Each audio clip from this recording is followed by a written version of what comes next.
Hi! In front of me is INFINIX Hot 11s, and today I would like to show you how you can turn on or off auto brightness on this smartphone.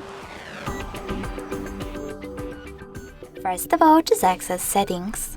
Now you need to click on display and brightness section over here and click on adaptive brightness.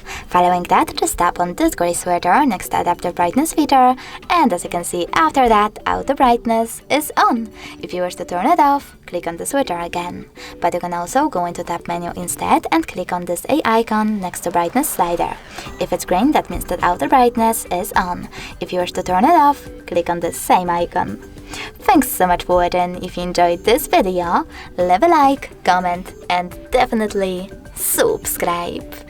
Bye!